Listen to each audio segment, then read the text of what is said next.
on démarre le montage maintenant. On a donc 4 moteurs Flywoo 2207 2750 kV, une EFC F7, des ESC 4 en 1 et un GPS. Voilà, j'ai tout pris chez Flywoo. En outils, j'ai des pinces, pinces à épiler, pinces coupantes, tournevis. J'ai préparé aussi un XT60 pour tout à l'heure, un peu d'étain, mon TS100, fer à souder incontournable. Là, on déballe les 4 moteurs.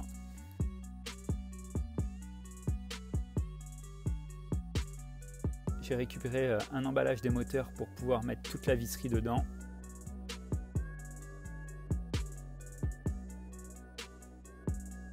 J'utilise 3 vis par moteur, il n'y a que 3 vis sur ce support de frame. Ce qui est important, c'est de bien serrer jusqu'au bout. Alors ce qui est super, c'est que les vis sont livrées avec du frein filet, ça évite que vos moteurs se desserrent.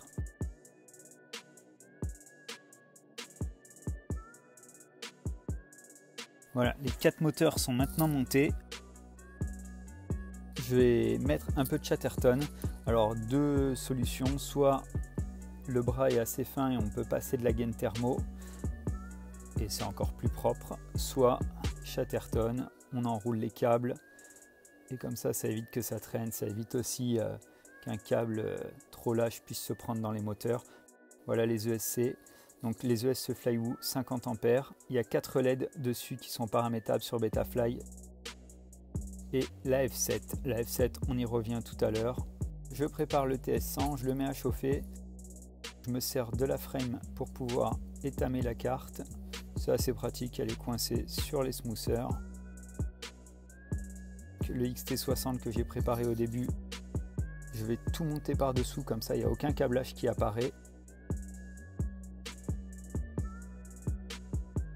Ensuite, j'étame tous les fils moteurs, j'ai coupé tous les câbles, j'ai tout raccourci pour pas qu'il y ait de câbles qui débordent. On va essayer de faire un montage assez propre. J'ai retourné ma carte pour pouvoir souder à l'envers. Pour les moteurs, c'est comme pour les hélices, ils marchent par paire en diagonale. Donc le moteur 1 et le moteur 3 et le moteur 2 et le moteur 4. À savoir que le moteur 1 et le moteur 3, il faudra croiser les fils opposés, alors que sur le moteur 2 et le moteur 4, il faudra les souder dans leur sens. Là, j'ai juste rajouté des colliers pour bien serrer les câbles, comme ça c'est propre, ça bouge plus. On va rajouter 4 smoothers qui sont fournis avec la F7. Avec le Air Unit, on a un câble qui est fourni.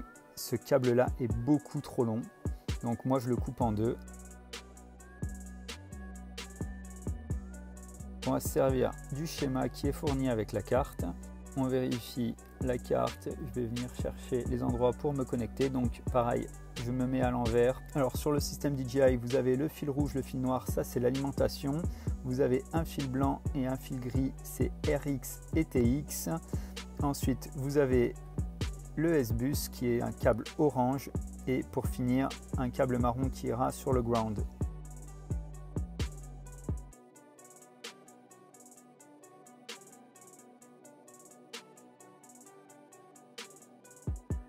Voilà, comme je vous ai dit au début, je mets un GPS sur ce drone. Donc là c'est pareil, on a 6 câbles à souder. Même histoire, je coupe en 2 car le câble est beaucoup trop long encore une fois. Vous allez avoir une prise SDA, une prise SCL, une alimentation RX et TX.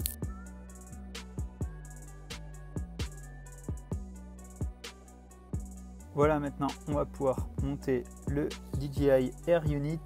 C'est la prise qu'on a préparée tout à l'heure, il n'y a plus qu'à la connecter. J'ai imprimé des TPU pour les antennes pour les protéger et éviter qu'elles se prennent aussi dans les hélices. Pour la caméra, j'ai fait également un TPU.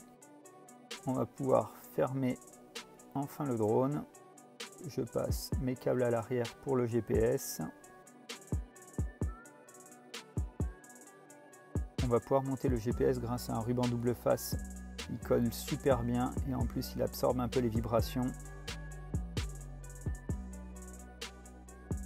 Voilà, maintenant que tout est prêt, je ne vais pas monter les hélices de suite. Je vais d'abord le paramétrer sous Betafly. Mais ça, on verra ça dans une prochaine vidéo.